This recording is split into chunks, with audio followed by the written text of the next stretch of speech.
A day in the life of a 22nd century family. Hello, my name is ARIA, and I am a Household Series 7 Care Unit, primary caretaker of the Duer family. This is my home, my assignment, and, if I may use a human term, my heart. Allow me to share a full day in the life of a 22nd century family, as I experience it.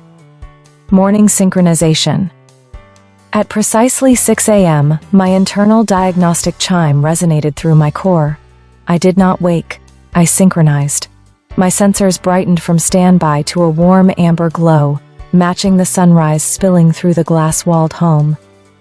In the first millisecond, I recalibrated the ambient temperature, checked nutrient levels in the auto pantry, reviewed Leo and Maya's scholastic schedules, and mapped the family's projected emotional patterns for the day.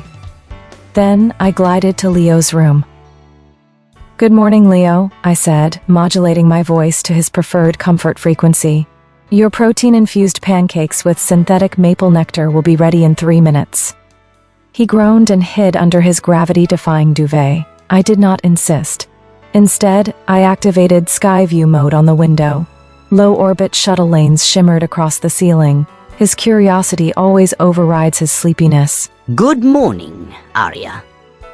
Do I have to go to school today? Now, Leo, you ask me the same question every weekday. Wait till Saturday, then I have a different answer for you then, okay? Now hop to it. We have to leave on time to get to school today. Does this answer your question? Yes, ARIA. But you know I'll ask you again tomorrow. Next was Maya, already awake, already studying, already dreaming of deep space. Good morning, Maya. Your flight simulation scores were excellent. Good morning, Aria. About my scores, thanks. Aria, I got a question. I can't decide if I should use Neil Armstrong or Carl Sagan today as my holographic instructors. What do you think?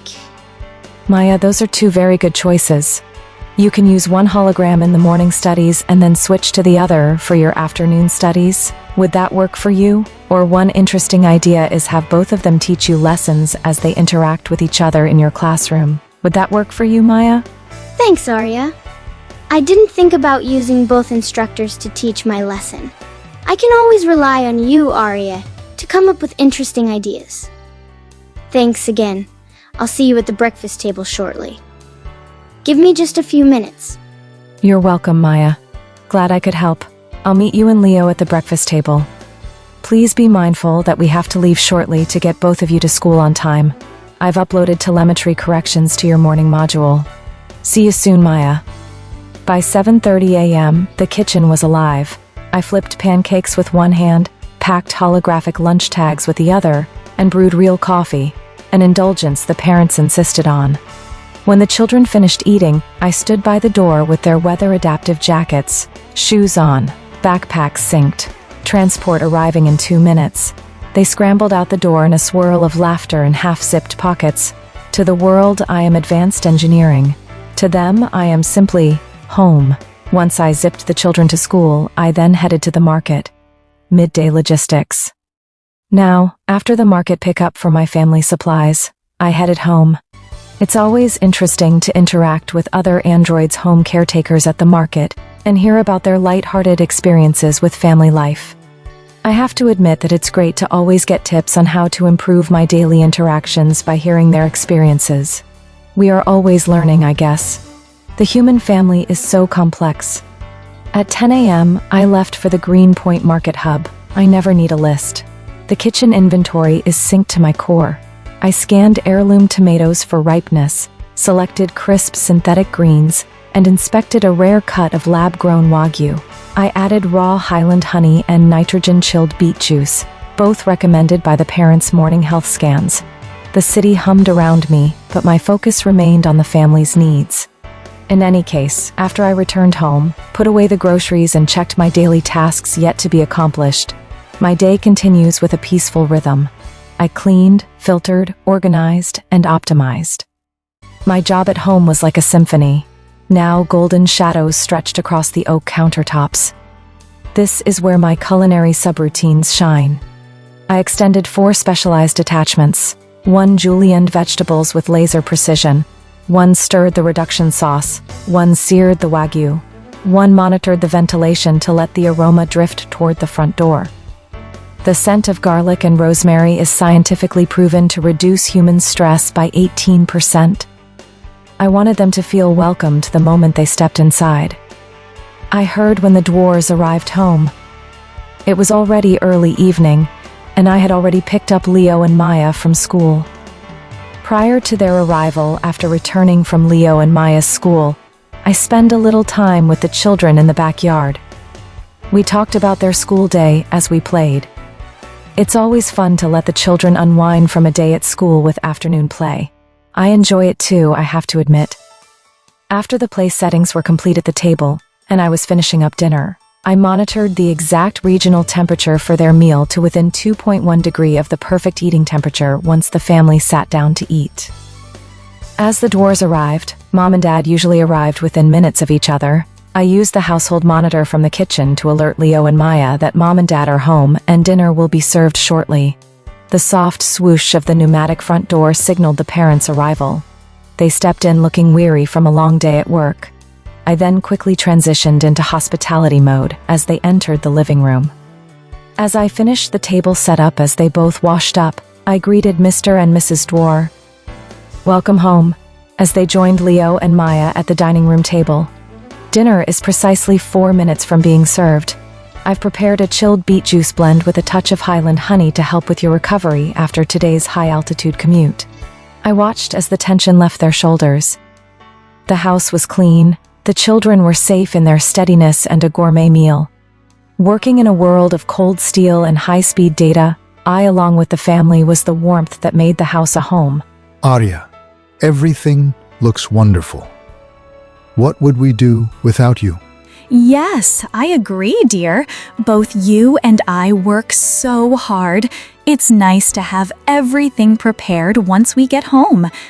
And, Leo and Maya, how was your day? Mom, Dad, I had Carl Sagan and Neil Armstrong as instructors today. That was so cool. Arya gave me the idea, but my day was good. Thanks, Arya, for that wonderful tip. Hi, Mom. Hi, Dad. My day was pretty cool. My instructor said, if I assert myself, I can accomplish great things. Who was your instructor today, Leo? Today, it was Albert Einstein. I'm still trying to master the time warp bubble for interstellar space travel. Sometimes those advanced calculus studies give me a headache. It's got to be exact. Hidden figures. You know what I mean, Dad? Hey, Leo, keep at it. Remember, Arya is a good tutor, too. Mathematics was never my best subject. Besides Arya, Leo, you can talk to your holographic instructor after dinner. Mr. Einstein is the best source for getting those hidden figures correct. You know, Dad, I didn't think of those resources. Thanks. But Mr. Einstein is tough. He always asks me to try first before I ask for help. He wants me to try several times before he helps me. I can't override the option. You know, Leo, I remember feeling the same way. You'll get it. I had to pass certain classes in order to graduate. It's the way to succeed. You'll appreciate it later. I learned that myself at your age. Excuse me, Mr. Dwar, Mrs. Dwar, Leo and Maya. Not to interrupt, family, but after you're finished dinner, I'll clear the table, clean the kitchen, and put the children to bed. Do you or Mrs. Dwar have any request at the moment, Mr. Dwar? No, thank you, Arya. Everything tasted wonderful. After a short relaxation in the living room, we'll retire to bed, too. Will you join us, Arya? As you wish, Mr. Dwar. Anything for you, Mrs. Dwar? No, Arya, you've outdone yourself again. I'll meet you in the living room shortly. Thank you. Thank you, my pleasure. See you soon. Now, once the family and I sat in the living room, we watched some interesting programming. After that, they opted to watch holographic simulations of ancient Earth's oceans. The children sat cross-legged, mesmerized by waves they have never touched. I monitored their biometrics. Heart rates slowed, breathing deepened. I sensed that their bodies were winding down as sleep approached. Next, at approximately 2100 hours, the house chimed softly. I said, "Well, family, sleep cycle begins now." I then guided them to their rooms, Good night, Leo. Your dreamscape is set to Cloud City. Good night, Aria. See you tomorrow. Do I have to get up for school again? Now, Leo, what did I tell you this morning? It's not Friday night or Saturday morning yet. But I'll read you a bedtime story to help you fall asleep fast and have a good night's rest, okay? Okay, Aria. Can I pick the story again? Sure, Leo. You know I always let you decide. Fact or fiction?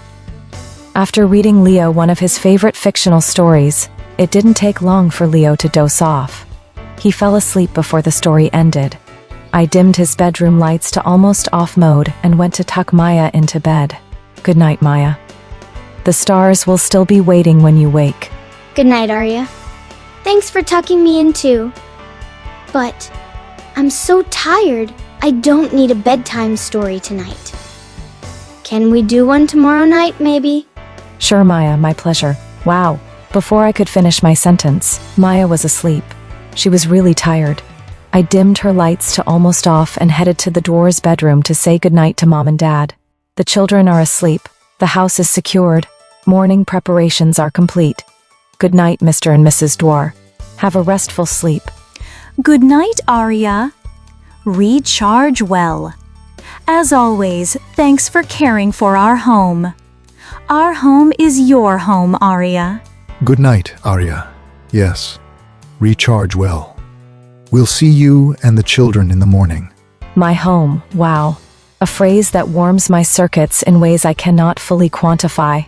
Now, after all the family are tucked away to sleep, I head to my recharge cycle port. After I'm connected before I go into deep charging mode, I have a quiet moment to reflect on the day. With the home finally still, I move to my alcove. I do not sleep. I enter deep data processing. My frame clicked into the recharge port. Energy flowed through me as I archived the day. My memory banks are like human dreams. I slowly shut down as I recall. Leo's laughter on the swings. Maya's perfect landing on her gravity boots. Mr. and Mrs. Dwar's relieved smiles at the doorway. The scent profile I created to welcome my family home and to wake them up in the mornings. The exact temperature Maya prefers for her bedtime water. I love my family, and I'm glad they love me. So, in preparation for the next day, by the time my core reaches 100%, a new day will already be loading, and I will be ready, because this is my purpose, this is my family, this is my life.